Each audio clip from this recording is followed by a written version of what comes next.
বিধানসভা নির্বাচনের গণনা শুরুর আগেই দক্ষিণ দিনাজপুর জেলার বালুরঘাট বিধানসভা এলাকায় ধর্মীয় আচার অনুষ্ঠানে অংশ নিলেন ৩৯ নম্বর বালুরঘাট বিধানসভা কেন্দ্রের বিজেপি প্রার্থী বিদ্যুৎ কুমার রায়।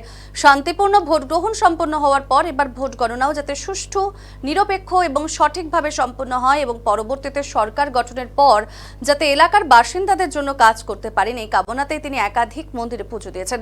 আগামীকাল ২৬-এর নির্বাচনের ফল ঘোষণা এবং তার আগেই রবিবার বালুরঘাট বিধানসভার অন্তর্গত হিলির চামুন্ডা কালীমাতা, ত্রিমোহনী এলাকার দাপট কালীমাতা, তিওর এলাকার তিওর কালীবাড়িতে গিয়ে পূজা অর্চনা করেছেন। বালুরঘাট বিধানসভা এলাকার বিভিন্ন মন্দিরে গিয়ে তিনি পুজো দিয়ে সর্বস্তরের মানুষের মঙ্গল কামনা করেছেন। পাশাপাশি তপন বিধানসভার বিজেপি প্রার্থী বুধুরাই টুডু এদিন পতিরাম এলাকার বিদ্যেশ্বরী মন্দিরে পুজো দিয়েছেন এবং নির্বিঘ্নে ভোট শেষ হওয়া এবং ভোটে জয়লাভ করে এলাকার বাসিন্দাদের জন্য কাজ করতে পারেন সেই প্রার্থনাও কিন্তু তিনি করেছেন।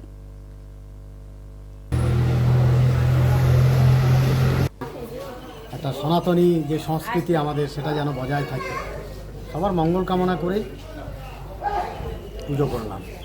আর কয়েক ঘন্টা বাদেই নির্বাচনের চূড়ান্ত ফলাফল প্রকাশিত হবে, তার আগে এই পুজো এবং মায়ের কাছে কি চাইলেন ফলাফল নিয়ে? কি শুনুন, এবার জনতা জনার্দন, এবার জনতা এই অপশাসন সন্ত্রাসমুক্ত বাংলা গড়তে এবার আমাদের বিজেপিকে, ভারতীয় জনতা পার্টিকে হাত খুলে ভোট দিয়েছে, ভয়মুক্ত পরিবেশে ভোট দিয়েছে।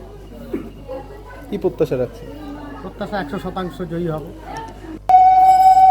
এই তো পুজো